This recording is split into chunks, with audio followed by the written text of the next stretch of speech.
माननीय प्रधानमंत्री नरेंद्र मोदी जी के नेतृत्व में जिस प्रकार से भारत ने अद्भुत प्रगति की है गत 11 वर्षों में, क्या उनकी सोच है, किस प्रकार से वो सरकारी कामकाज में बदलाव लाना चाहते हैं, कैसे उनकी प्राथमिकता है कि सरकारी काम ईमानदारी से हो, जिस तरीके से उन्होंने सरकारी कर्मचारियों को ट्रेनिंग देना, आई गॉट के माध्यम से उनकी सोच को बदलना, काम करने के ढंग को बदलना, सरकारी तंत्र में कामकाज में एफिशिएंसी और ज़्यादा इफेक्टिव काम हो, प्रभावशाली काम करने के लिए लोगों को तैयार करना, इन सबको मद्देनजर रखते हुए प्रधानमंत्री नरेंद्र मोदी जी ने इसी वास्तु पर, जो 2014 के पहले director general of supplies and disposal DGSND का दफ्तर चलता था, जिसके माध्यम से सरकारी खरीद एक बहुत ही बंद कमरे में रेट्स तय किए जाते थे, पारदर्शिता नहीं थी, अलग अलग प्रकार के आरोप लगते थे। उस सब को खत्म करके GeM portal, government e market place देश को समर्पित किया। उसके माध्यम से पिछले वर्ष 5.5 लाख करोड़ का सरकारी खरीद हुई, उसके पिछले वर्ष 4 लाख करोड़ की हुई, उसके पिछले वर्ष 2 लाख करोड़ की हुई, लगभग 13-14 लाख करोड़ की खरीद अब तक उसके माध्यम से हो सकी है, पूरी पारदर्शिता से। देश के कोने कोने से लोग उससे जुड़े हैं। 4 लाख से अधिक लोग, छोटे व्यापारी, मध्यम व्यापारी, भारत के बनाए हुए वस्तुओं को प्राथमिकता देते हुए, हमारी महिला उद्योजकों को प्राथमिकता देते हुए, MSME को, स्टार्टअप्स को प्रोत्साहन देने के लिए अधिक, एक तरफ गवर्नमेंट ई मार्केट प्लेस शुरू की गई, दूसरी तरफ ये बिल्डिंग वाणिज्य भवन बनाया गया, जो दुनिया के लिए एक प्रतीक के रूप में है कि विकसित भारत का नक्शा कैसा होगा, विकसित भारत की सरकार कैसे चलेगी। और अभी आपने देखा कर्तव्य पथ पे तेजी से नई सेंट्रल सेक्रेटेरिएट की बिल्डिंगें आ रही हैं, 3 बिल्डिंगें तैयार हैं, जल्दी लोग उसमें आ जाएंगे। इसी प्रकार की एफिशिएंसी और काम करने में सुधार हर विभाग को मिले और हर एक चीज में सरकार को लाभ ही लाभ। सरकारी खर्चा कम होगा,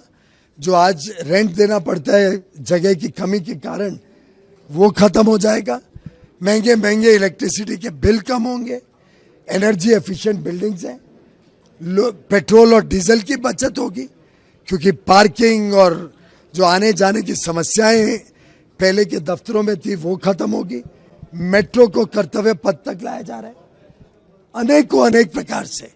मोदी जी ने जो सरकार में नए काम करने का ढंग लाया है, उसकी आज एक प्रकार से वाणिज्य और उद्योग विभाग ने अपनी टीम को फिर एक बार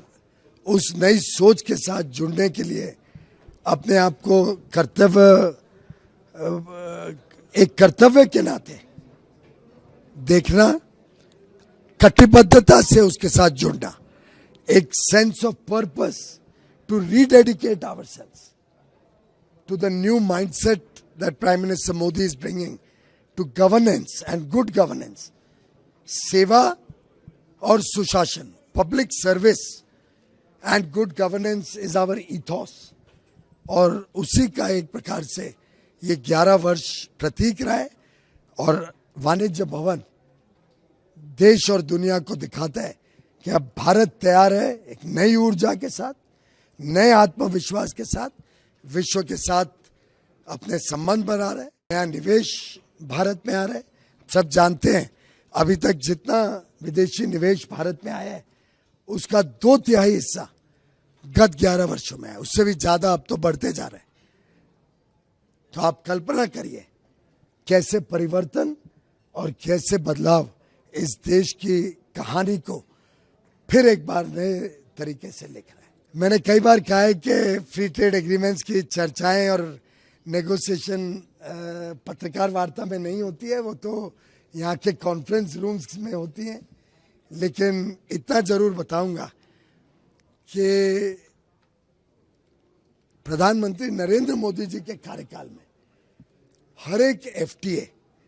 इंडस्ट्री के साथ सैकड़ों मीटिंग करके एंगेज करके उनके सभी चिंताओं को भी और उनकी जो जरूरतें हैं दोनों को, जिसको ऑफेंसिव इंटरेस्ट और डिफेंसिव इंटरेस्ट कहते हैं, दोनों को मद्देनजर रख के ही किया जा रहा है। ऐसे देशों के साथ किया जा रहा है जो हमारे साथ स्पर्धा में नहीं है पर जो हमें कॉम्प्लीमेंट करते हैं, जिससे भारत को नुकसान नहीं फायदा होता है, जिससे भारत के लिए नई मार्केट्स खुलती है, जहां पे हमारा सामान के लिए ओपन मार्केट्स हैं, जहां अड़चने नहीं है हमारे सामान को भेजने में, हमारी सर्विसेज को बेचने में। तो हम ढूंढ रहे हैं ऐसे मित्र देश और ऐसे सहभागी देश जहां स्पर्धा के बदले सहभागिता है, जहां कंपटीशन नहीं कोलैबोरेशन और कलेक्टिवली कोऑपरेशन से दो तरफा फायदा होता है। ये हमारे मूल मंत्र है। और आप देखेंगे कि अभी तक हमारे कोई एफटीए पे कोई आलोचना ना किसी किसान भाई ने की है, किसान भाई बहन ने की है, ना एमएसएमई ने की है, ना भारत के डोमेस्टिक मैन्युफैक्चरर्स ने की है,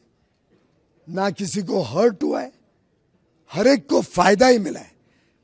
और आगे भी चल के जो एफटीएस भारत करेगा वो देश हित में, जनहित में